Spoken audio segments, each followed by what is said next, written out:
What up? What up? What up? What up? What up? What up? What up? Do do do do do. Da da da da. Da da da da da da da da da. Hello, hello, ladies. Let me see. There we go. Comment is pinned. How are you, Proverbs 31? Let's see if I can flip this around. I always have a hard time with this. Hi! Happy Friday! As always, let me get myself set up on Facebook. Say hello as you enter. Happy Friday. It is lunchtime now. Man, look. People are not playing no games with the grocery store. I literally woke up and was there before the grocery store opened. I was like, okay, I'm not gonna stand out there for an hour like these other people are, but I'm going to be out there a few minutes before. So I was like, okay, 3 or 4 minutes before. Sorry, I'm trying to type the title. Let me just type the title over here and I'll tell you the story. Avoidance. Yeah. Let's see.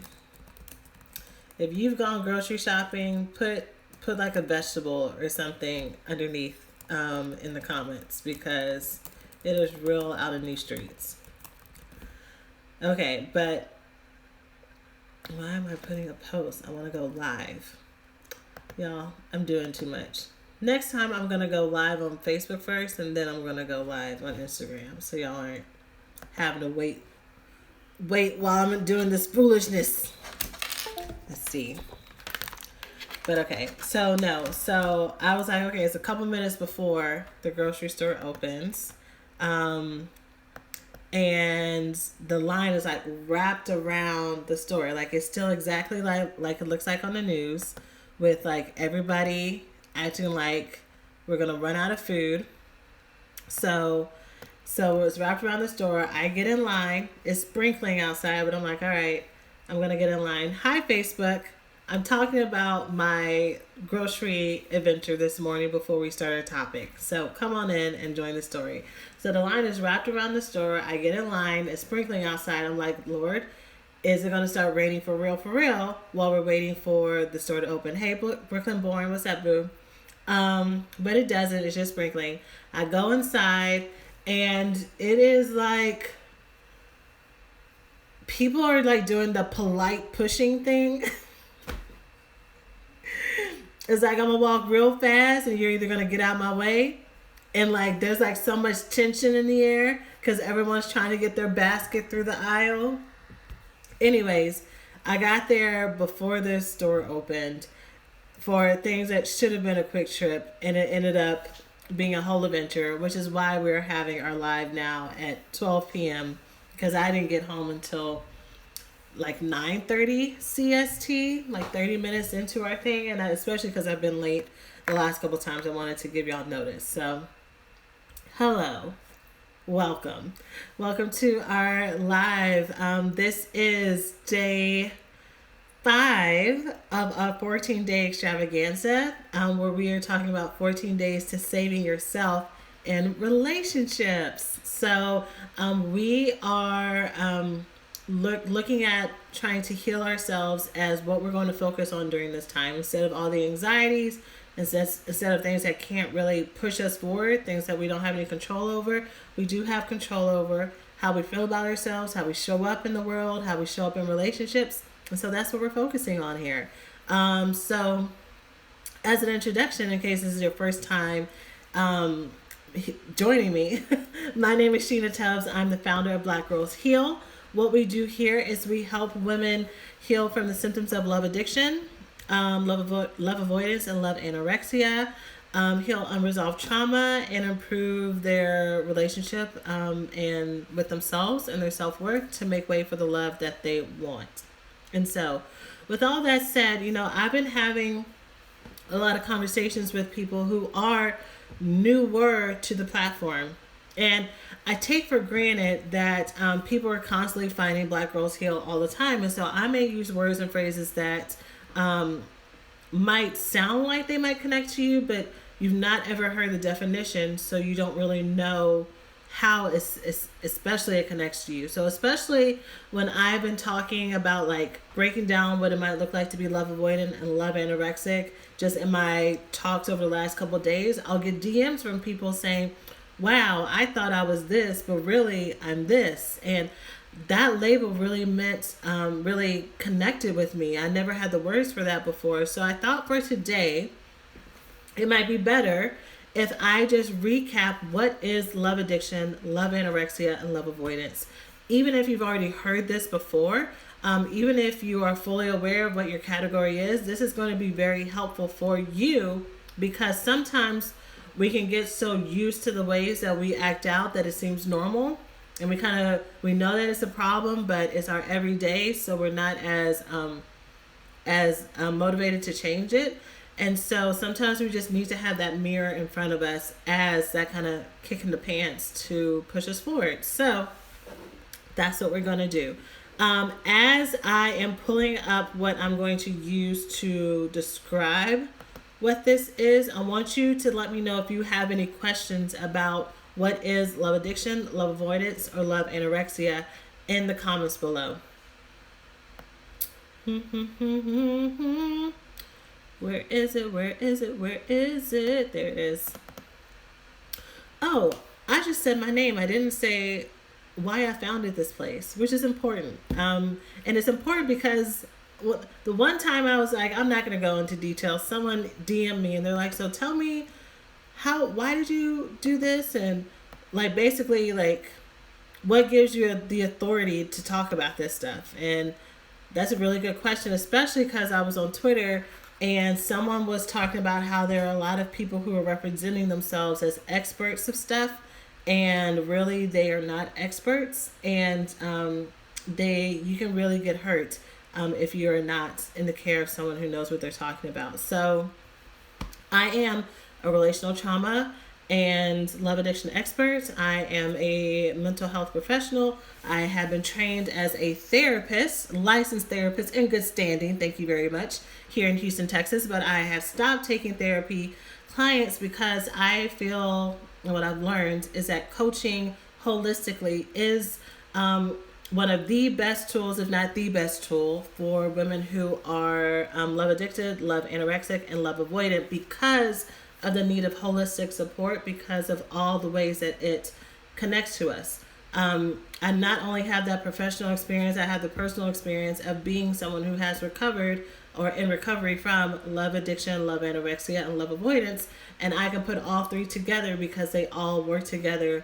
And you can be a mixture of all. So let me go ahead and tell you what these things are. So what I'm using is the same definitions that you can find in our 5-step roadmap. So I have a free download called the 5-step roadmap to healing love addiction, etc. And you can get that by going to blackgirlsheal.org/roadmap. And it'll be sent directly to your inbox. But what these 3 things are is they're intimacy disorders. The way that we grow up dictates how we attach to other people. It dictates how we see ourselves in the world. So if we get a lot of care and support and trust from our caregivers or our family members, then we grow up having more faith and trust and relying on the world to be a safe place because we grew up in a safe place both physically and emotionally. If we had caregivers that were neglectful at times, that may have been abusive, the ways that we attach to other people is changed because we learn as little babies, as little children, as little humans, that the world is unsafe. We learn that if we cry, we may get hit. If we have feelings, that we may get shamed for them. We may get ignored unless we are acting up and like making a lot of ruckus, or we may get ignored unless we try to be perfect and try to be the best child. We learn and we intuit a lot of messages when we're children because our world is our parents or our caregivers. So we are very much attuned to what makes them happy and what makes them sad. The slightest face, and some of you can attest to this, the slightest change in their eye movement, the slightest growl in their voice, the slightest stiffening in their shoulders, we as little girls will watch that, so we know very well when mom, dad, uncle, aunt, grandma is mad at us. Just by looking at that slight micro movement, we know that when they are happy with us. We know when they want us to change. We know when what they're saying without saying anything at all. And so that's all just in micro movements. And we take all of that on. We take all that in about whether or not we are lovable, whether or not we are needed, whether or not we just cause problems. And that starts to create how we show up and what we believe about ourselves in the world. Okay, so there's that. That is basic attachment theory told in like some interesting terms. And I say interesting because it's not a point. Because I don't try to use all of the labels that are used in like psychology textbooks. I just try to talk normally to people because sometimes I feel like people overcomplicate topics. So that's attachment theory. How we attach to other people is made by how we attach or learn attachment growing up. When it comes to intimacy disorders, what I teach and what I help people with, because the statistics say, if the source that I have is correct, the statistics say that 50% of the population has secure attachment. So if you go in a room, 1 out of every 2 people grew up in a healthy household. So they are able to adjust appropriately in the world. They have a healthy sense of self.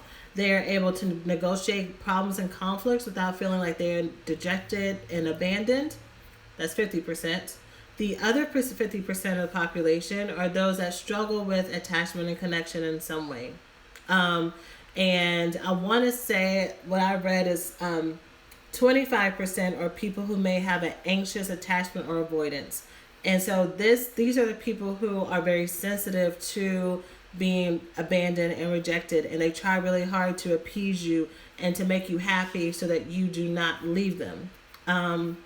So those are the stats that I have. I'm not sure if that has changed or if there is a better statistic. All that to say, I don't teach Black Girls Heal for everybody who's in that 50%. I teach Black Girls Heal for women who use either the potential of a relationship or the avoidance of a relationship to self-medicate wounds. They do it in such a way to where it's compulsive, impulsive, even when you know better, you can't stop. Even when you have really dire consequences, you still keep going. Even when you feel a lot of shame, you still keep going. Even when you have the best advice and people telling you what to do, you still self-sabotage and get in your own way. It is just like the word addiction is an intentional term. It is just like an addictive quality where you are searching for love to help you feel better. Hey, Jasmine, what's up, boo? Where you are searching for connections from others to fill those wounds. So that's what happens with love addiction and then love avoidance. There's a compulsive pushing people away because to be connected to someone is dangerous, right? So before I get ahead of myself, let me break down all 3 of these types, but I just wanted to let you know that intimacy disorders and healing intimacy is what we do here. Learning how to be vulnerable, learning how to show up as your full self, and how to be vulnerable with your own internal relationship, right? So often we put the focus outside of us, which is what I've been talking about all week so far. We put the focus outside of us that if the outside is good, then I'll be good. When really the outside is not good because we're not good on the inside. And sometimes it's easier to focus on the outside because it feels like that's easier to control, right? I've already tried to change my thoughts. I've already tried to feel better. Let me try to change my environment, and that might make me feel a little bit more empowered. But it's our core negative beliefs that dictate how we show up in the world. So, okay, let me go through the types. So, love addiction is the persistent obsession of a person, fantasy, or a relationship and mistaking that for love. I'll say it again. It is the persistent obsession of an actual person, the fantasy of potentially being with the person or going off in your head to help you feel better and help you feel comforted when you feel alone, doing that persistently, or persistently obsessing about a relationship. I gotta fix it, I gotta make it right, I gotta be in a relationship. And that obsession, that extreme attachment that you have to that person, the fantasy or the relationship, you mistake that for being love, when really it's not love. It's just a symptom of your trauma coming out as an adult. Love addicts usually have unmet emotional needs that they seek to fulfill with either romantic fantasy or relationships. Their compulsive behaviors are usually fueled by fear of being abandoned, and they consistently adapt, they change, and they eliminate their healthy boundaries to be available to an emotionally unavailable partner. So what does this look like? This looks like you're in a relationship. Typically, more often than not, it starts off with fireworks. It starts off like you feel like you found your person, and they are reciprocal in that initially. There's always red flags, but you don't see them because you are attracted to unavailable people. So this is your normal. So starts off with fireworks, and then the person who's unavailable will start to distance him or herself from you. As they start to distance themselves from you, you start to feel that anxiety. What's going on? What's changed? What's happening? What can I do to fix it? Let's talk about it. Let's communicate it. Maybe I need to do this. Maybe I need to do that. Maybe I need to be more sexually available. Maybe I need to buy him things. Maybe I need to tell her more things. Maybe I need to be nicer to his mama. Whatever it might be, you are on a mission to fix it. And then on that mission to fix it, you are changing, adapting some things that may have been standards for you before. Maybe you've been doing this so long to where you don't have standards. Typically, we're all adult women watching this and partaking in this. Typically, if you're a love addict, you've done this so many times that now your core or your main, your main way of showing up is to be needless and wantless. You automatically show up in relationships without having any needs or wants, and you just adapt to whatever he or she wants you to be. Whatever they want to go eat, okay, we'll go eat that. Or whatever they like to do, okay, they like sports, I kind of like sports a little bit. Yeah, we can do this, right? I used to tell this example all the time. I probably need to start telling it again, but camping. I'm not an outdoor person. I like looking at trees. I like the soothingness. I like being outside at times. I like looking at water. But as far as like being in the forest and camping out and dealing with bugs and not having running water for me to go and do my business, that's not me. And there have been many a times that I'm like, could I like camping? He likes camping. I'm an adventurous person. I can make it happen. So you're changing who you are, and your identity adapts and changes for the person that you're with. Okay? That's love addiction. And this is the other part with love addiction. It feels impossible to distance yourself from this person. You will go into an actual withdrawal every time you try to create some space. So that's why it's really hard for you to break up with these people. That's why you may block them, but you may block them for only a day or two. That's why if you do block them, you only block them when you're really angry, right? And so you're like, I'll show you. But then as soon as that anger goes away, that resolve goes away, because that decision was not made in your own personal strength. It was made as a defense mechanism. The doors open right back up, right? So withdrawal it can look like panic attacks. It can look like stomach issues. It can look like extreme sadness and anxiety. It can look like suicidal ideations. It can look like impulsive behaviors to get them back, like stalking. It can look like being lethargic. It can look like sadness and depression. All of those things. And what you notice when you're a love addict is that breakups hit you a lot differently than they people shame about it, right? This is where you'll have friends that say, girl, just get over it. Or just date somebody else. Or we talked about this. And other people get really frustrated with you even though you're trying your best. Okay? Okay. If that's making sense, I need you to put a heart in the comments so that I know I'm in the right lane. Okay?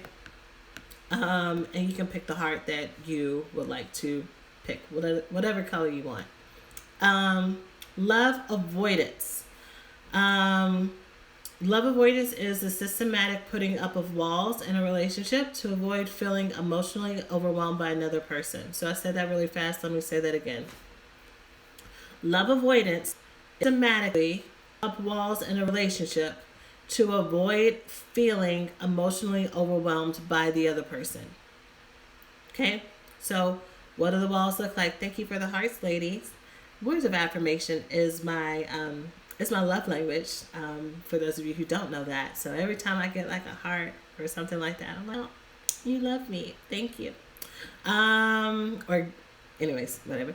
Not about me. It's about y'all. So love avoidance may look like systematically putting up walls. So I'll do the obvious. This is where they make it very hard to get to know them. So either they are indirect about their feelings, either they make you want to draw out what they're thinking and what they're feeling, and it's always like a hurdle just to get close to them. This could be them keeping secrets and being dishonest. Another example of a wall is infidelity, so them cheating on you and having friends on the side. Is another wall to create distance and space in between you and them, because this thing is between both of you getting closer.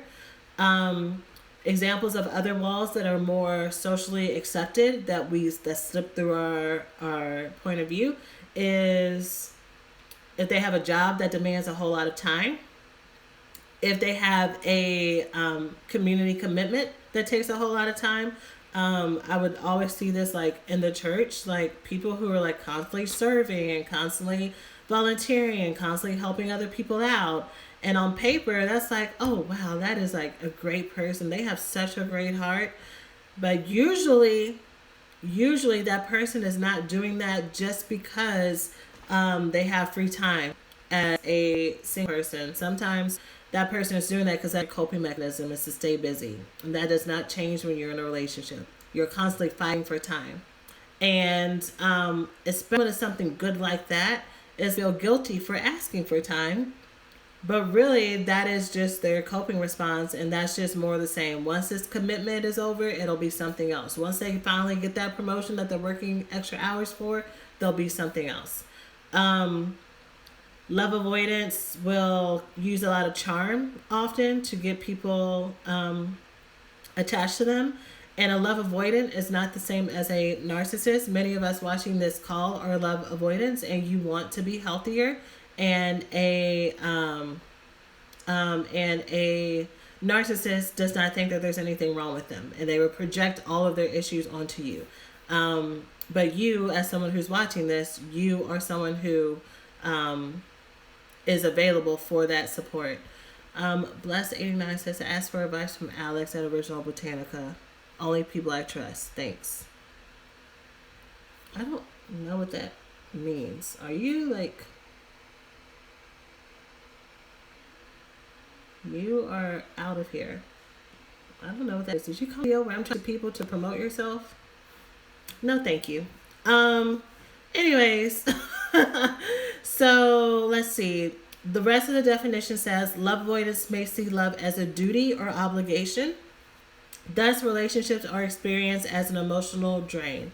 How many people who are love avoidant or who have ever been love avoidant in the past can relate to saying, man, I want to be with somebody, but I really like my space. I like my independence. I like my freedom. I just, can we be together but not be together? Can I get to do everything I want to do and I just have you whenever I want to have you? That's avoidance. You want to be connected but not too connected, because you have learned anytime love happens, pain comes with it, control comes with it, being what's the word? Overbearing? No, overburdened. Someone will be overbearing towards you. That's what's been equated to you. Usually love avoidance come from households where they're parent was very emotionally intrusive or very controlling, and the way that they coped is to learn how to be very independent themselves, and they thrive off that independence growing up. And as a result, this prevents you from having true intimacy. Okay? If it made sense, I want you to put a smiley emoji in the comments instead of a heart. And it could be any smiley emoji. It could be one that's angry, it could be one that's cold, or it could just be one with hearts. But let me know if that one makes sense. Hey Chantel, thanks for joining. Hey Latoya. Let's see. Love Anorexia is the third one. And this is the one that a lot of people are like, oh wow, I had no idea. So love anorexia is when you have a compulsive avoidance in giving or receiving social, sexual, or emotional nourishment. Okay? You compulsively avoid getting social praise and connection, sexual praise and connection, and or emotional praise and connection. You push that away. It's very uncomfortable for you to have any of that connection and intimacy. Love anorexics may easily let go, but they have a hard time moving forward. Okay? They desperately crave love, but at the same time they fear intimacy, as they may have a social phobia or be so emotionally fragile and scared of being hurt that the risk of rejection or criticism is far more frightening than being isolated. Okay? So let me break down what that means. I wanted to read all that together to give you the clear picture. So the first video that I had in this 14-day extravaganza is I was talking about not self-medicating with relationships. And so here in the time of Corona, a lot of people, especially if you're single, you may be tempted to want to reach out to X and recycle them, to start trying to online date, to give somebody a chance that you know good and well you shouldn't give a chance to, all because it's easier for you to numb out and be with that person instead of focusing on yourself, right? So my advice was for you to start to go into no contact and detox from people, places, things, and ideas that you have been self-medicating with. So whether or not it's a person or a fantasy, whether or not it's you in the bottle, whether or not it's you and weed, whether or not it is you and shopping or spending, whether or not it's you and numbing out, I have been systematically telling you and helping you for the last few days break those cycles, right? A little bit at a time and little baby steps. So someone who's a love anorexic will hear me say, okay, I need you to not talk to these people who are bad for you. And they're like, done. You ain't say nothing but a word. I ain't going to talk to them anyways. In fact, I'm already socially detoxing from people. That's good. I'm not going to talk to them. And actually, I'm going to go one better. I'm not going to talk to anybody else. And then I'm really going to be able to focus on me.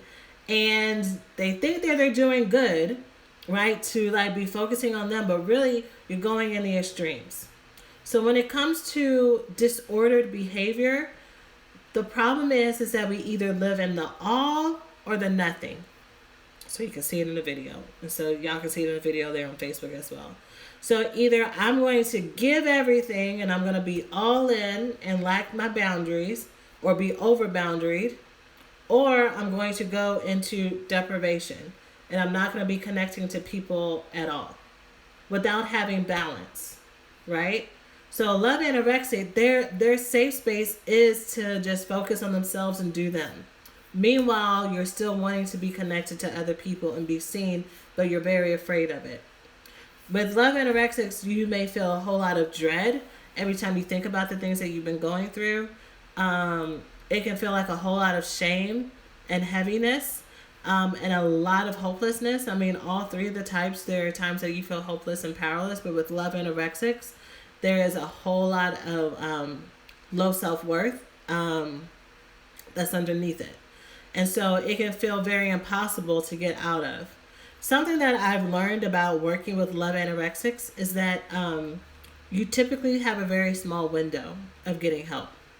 Love anorexics will find every reason in the world to why something won't work for them or that it's not the right time. Typically it's related to money. Typically they only want things that are free to help them feel better. And not just like here with me, but like they constantly look for things that are not that good of quality because that's how they feel about themselves. The world around them is an output of how they feel about themselves.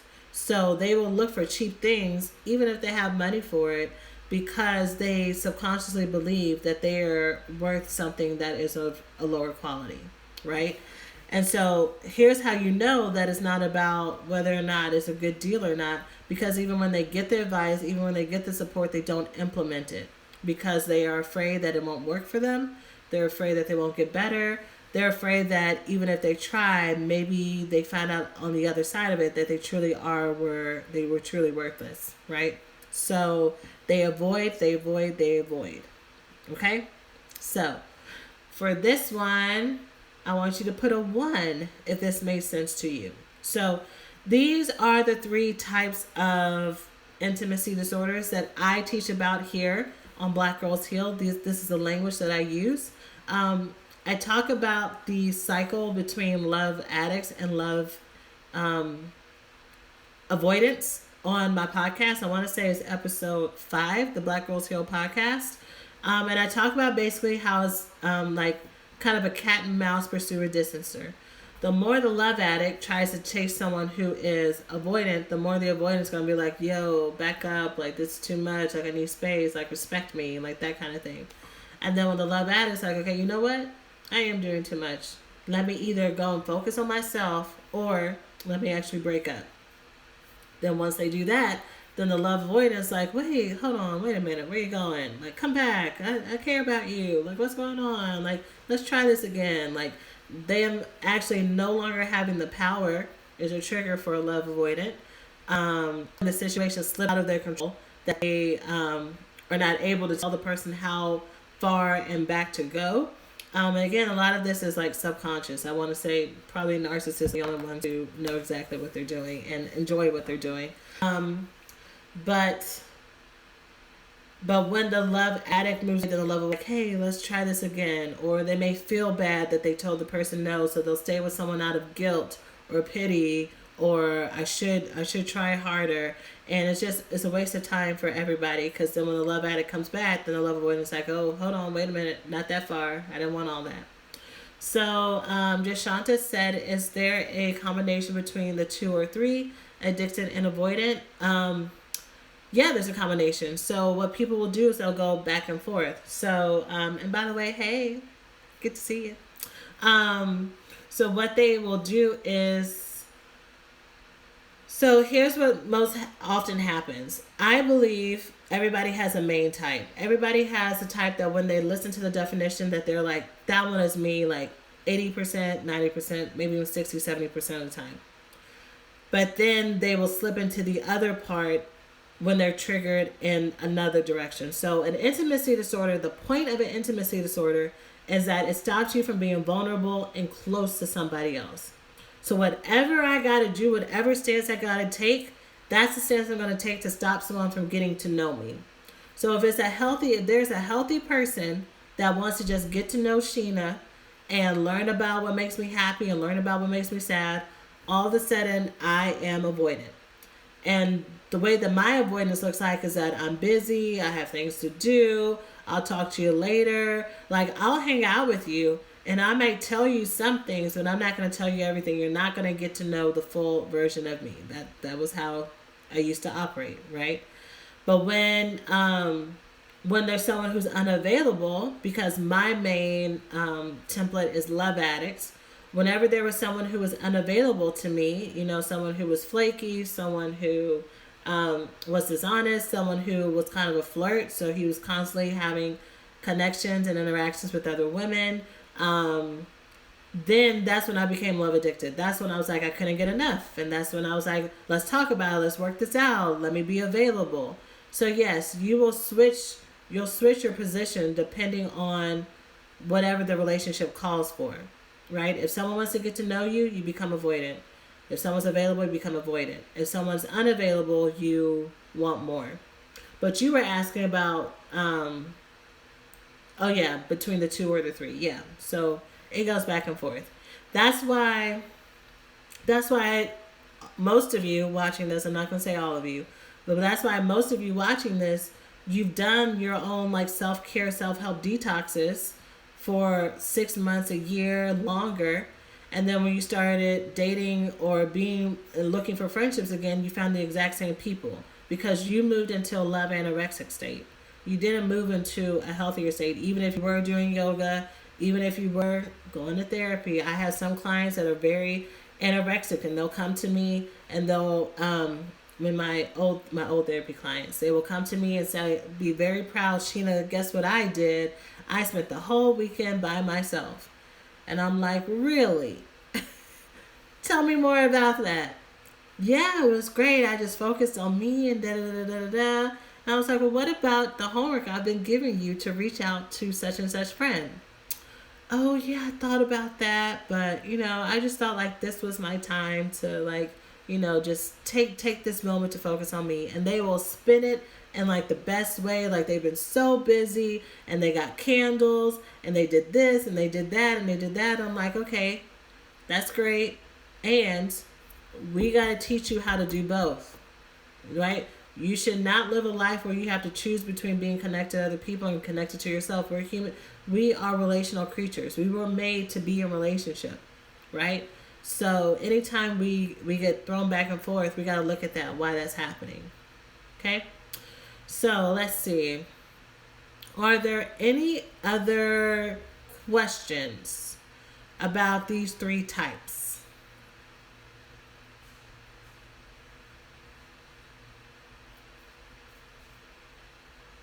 And I'll wait because I can see that there's a little bit of delay, especially on Instagram. Facebook, as I've said before, for whatever reason, I don't get to see your comments until afterwards. So go ahead and comment and I will respond afterwards as I eat my junior mint. Let me tell you something. I'm going to say, am I ready? Because I knew I want... There's something I've been thinking about telling y'all. Yeah, I'll wait on that. I don't want to do a video request, but if you type your comment below, I'm happy to answer it.